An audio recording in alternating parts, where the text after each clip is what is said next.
Thank you for joining us. Welcome to LumioseStation.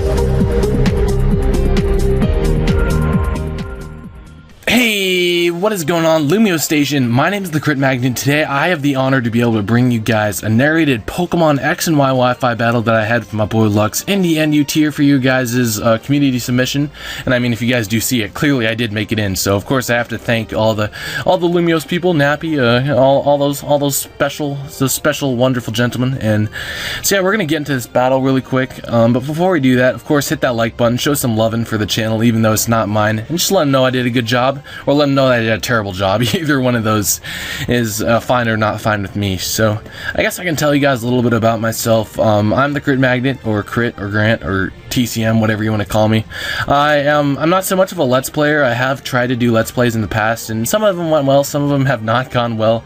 But primarily, I do showdown and random funny vids like MLG montages. You guys would see if you guys come check out my channel. But that's enough for now. I'll tell you guys about it later. We're gonna hop in this battle really quick. Some quick disclaimers, of course. I'm really sorry for all these notes I have to make at the beginning, but it's what you got to do, man. So I'm running a balanced offensive sort of rain team with like rain support. It's like Volturn balanced sort of thing, and then with rain support, like I said. So it's a pretty fun team. I enjoy using it. I like to run a lot of different special, fun, unique teams over on my channel. It's kind of like my thing. Not my thing, but it's like what I prefer to do. I mean, it's what I have fun doing. That's the way to put it. And looking at his team, he's running a very special team. As you can see, he does have the Clawitzer, which is actually RU, and he felt pretty bad about it, but I was like, it's all good, man. We're just gonna keep rolling with it. I still consider this an NU battle because the Clawitzer basically did not do very much in this battle. Spoiler alert. So, and of course, in case you haven't noticed yet, I am actually on the right side of the battlefield. Now, the reason behind that is because I'm currently playing through my Y version again, with a couple buds of mine, like a kind of just a versus for fun kind of thing, not recorded. And so yeah, I'm not able to get the replay on my side, so I had to, luckily my boy Lux was able to come through and get me this replay, because it was a good battle. I wouldn't be bringing it to you guys with these kind of conditions if it wasn't a good battle. So with that said, guys, I will see you guys in a second when the battle starts. Alright, so let's just hop right into this battle really quick. He leads off with his Boldore, and so predicting that, I just lead off with my own Sandslash, because it is my best lead. I can just get up my rocks on this guy. It's not a big deal. So I do get up my rocks, and yeah, he decides to do the same, which is perfectly fine with me because I can spin them away. It's not too big of a deal with me. And now here, predicting him to switch out into his Rotom, because I know he wants to spin block me. I actually decide to go for the Stone Edge here, and so there we go. Nice and pointed stones up in his face really quick. So yeah, I get some really good crucial damage on him. Prevents him from switching in a lot, which is going to be quite important for this team. And so I go into my Kelp Flakes because I know I can wall this thing. I am specially defensive. He makes the good play and goes for the Willow, knowing that he can get residual damage on whatever he wants to go into. I get some of my lefties back, or whatever. Get some nice recovery, but the burn is sadly going to be canceling that out and taking me down a little bit further. Here, I know he's just going to Volt Switch, so there's not much I can truly do. So I just stay in, not really caring what he decides to do. He goes back to his trainer, and so he goes back out into his Boldore because he knows he can take my hits pretty well. I already know what this guy wants to do. We already had a battle beforehand where I kind of got screwed over, so I was like, nah, we're getting a rematch.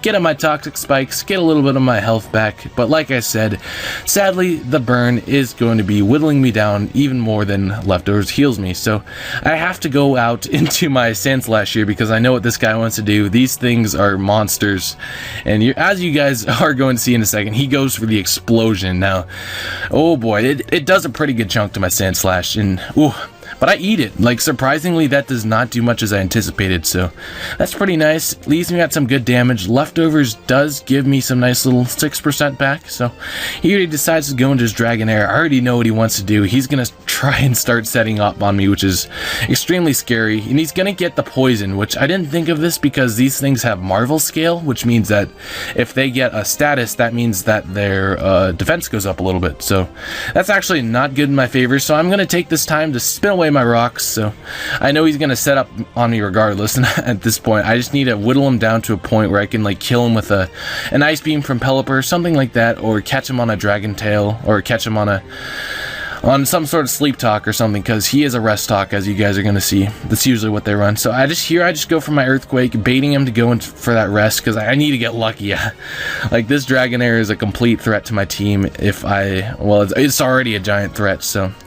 And so here he's already down some really low health. He's just going to go for the rest here, and at this point in time, I was unsure of whether or not it was rest talk, and I didn't brush up on my Dragonair history, but I just go for an Earthquake here, just trying to get as much damage off on possible, getting as much as chip damage as I can.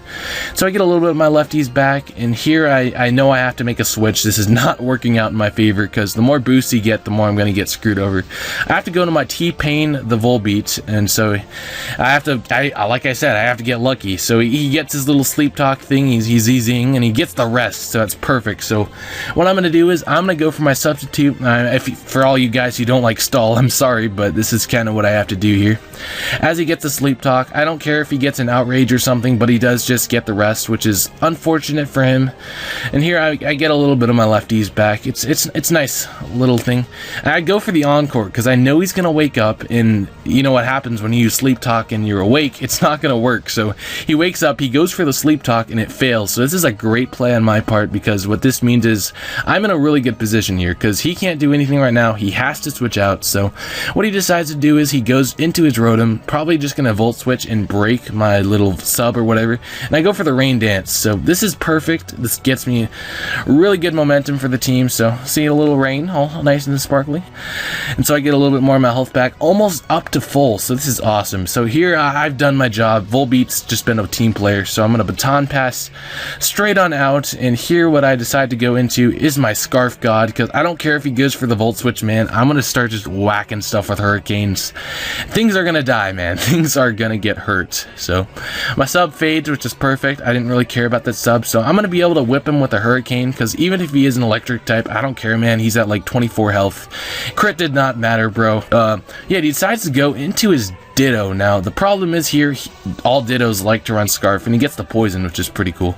And so he transforms into his own Scarf God. He is Scarfed as well, so it's Scarf God warfare right now. I actually win my speed tie, and I almost kill him. He's gonna whack me with a Hurricane, and he confuses me. Now this is not the most favorable of positions, but I do get a little bit of health back, which is cool. So does he, but luckily, since I was able to get up my Toxic Spikes, that's actually going to be able to kill him for me, which is perfect, because that means I don't have to risk another speed tie. So it's looking like a pretty good momentum for me right now. He goes into his Clawitzer. I already know, like I said, we know each other's teams pretty darn well at this point in time, so I actually have to risk it, because I didn't need this thing too badly. I'm gonna go for a Hurricane, and I don't care. But yeah, he gets his little confusion thing, which really is unfortunate for him. I felt bad for it, but he does break through it, which really doesn't matter in the end. So he goes for the Rock Slide, kills me. I wasn't mad, man. I deserved to get bopped there. So the rain finally stops, which is kind of unfortunate. He gets a little bit of his lefties back, and same deal what happened beforehand with me. The poison or the status brings him down a little bit, so I'm able to go into my Fozzie Bear and nice and shiny, nice and sparkly, go for that Volt Switch. If he switches out, I get momentum. If he stays in, I can almost bait him into whatever I want to bring in next. So yeah, that's another threat gone, or at least what would have been a threat, because I landed my Hurricane. So here I decided to go out into my Kelp Flakes, because I know I can bait out. What was I gonna bait out? I knew I was trying to bait out something here. Come on, speed up a little bit. There you go. There you go. Nice and residual damage. Same story as before. Yeah, I was trying to bait out his Dragonair now. Here, you guys are going to see in a second. Yeah, he gets his poison, which is, like I said, unfortunate because he gets his little boost. I know he can't DD because he knows I have Dragon Tail, so I actually have him just go for the Outrage because Kelp Flakes was my most direct switch. It helped me make the play that would help him make the play that I wanted. It's weird, I don't know. Because now that he's locked into Outrage, what I'm going to be able to do is I'm going to be able to whack him with a couple Earthquakes. I'm going to be able to tank these pretty easily because, like I said, I'm physically defensive.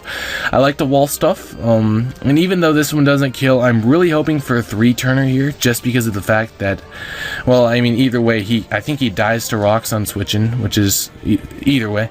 So yeah. He gets a third Outrage, which is quite unfortunate for him because what that means is, well, confusion, of course, doesn't matter. Because I'm just going to be able to get the Rapid Spin kill. bro, that's how you get views right there, folks. That's how you make the money. I was so happy about that. Like, I was like, yes. But yeah, rapid spin kills are always fun. So it's getting down to the crucial points of the battle. He goes into his Feraligatr, and I know I can't stay in on this thing. He gets his little poison thing, which doesn't matter because he does have the Lumberry, which tells me that he's LumSD, which is, or DD or whatever. So I know I can't stay in because I'm setup bait for him, bro. So I have to go into my Fozzie Bear, even if he does go for what he goes for, the DD, of course, because this is looking really scary, bro. Like, this is like, if I let this thing get out of hand, I basically lose the game, because this is a Feraligatr, bro. This thing is just like a top threat in the never used. So Fozzie Bear just gets completely clapped, of course, because now I get to go into my T-Pain, because I can stop him from going for stuff like DD, and so I make him have to go for the direct play. That's what a lot of these plays are. I know they seem like I'm sacking mons, but overall I'm just trying to set myself up for the win, you know, that kind of thing, you know. Yes. So yeah, T-Pain sadly dies. He gets up his last bit of range, which is enough for my Bubba Gump to come in, finally getting some showtime. He has to go for the Aqua Jet because he thinks that I might be able to kill with my natural gift, holding the Lychee Berry, gives me 100 base grass type attack, brings him all the way down to the point where I can kill him with an Aqua Jet. And with that said, ladies and gentlemen, Feraligatr dies, and that is going to be the game. So, and he says you lost against Crit, but I am Crit. So with that said, guys, that's going to be the battle. Hopefully you guys enjoyed, and of course hit that like button, show some love for Lumiose. Come on down to my channel as well, because I always like using stupid stuff, fun teams. Sometimes I do some serious stuff for you guys whenever you guys really want to see it, but overall I like doing random silly stuff like this. And I guess one moral of the story you can take away is that never be afraid to use uncommon sets, because you never know if they're going to work out in your favor. Like, I guess I can go a little bit in depth since I do have some time at the end. That Kabutops, like I said, was a Lychee Berry natural gift set that I used to run on Seismitoads, because Seismitoad is a water ground type with water absorb, which means you can soak up waterfalls, eat stone edges. So Lychee Berry, you can just hit that button, click that button, it's almost 99% chance to kill. So that's awesome. And like, yeah, man, just don't be afraid to use funny stuff sometimes. So that's my a lesson for the day. Like I said, come on down to my channel if you want to see more stupid stuff like this. I like to spice it up every now and then, but like I said, most of my stuff is Showdown. Thank you so much, LumioseStation, for helping or letting me get my video up on you guys' channel, helping me bring some of the stupidity to you guys' stuff. So that said, guys, you guys are awesome. Hopefully you guys are awesome. Stay awesome. Until the next time, guys, I'm the ChristiaanHD, and I am signing off.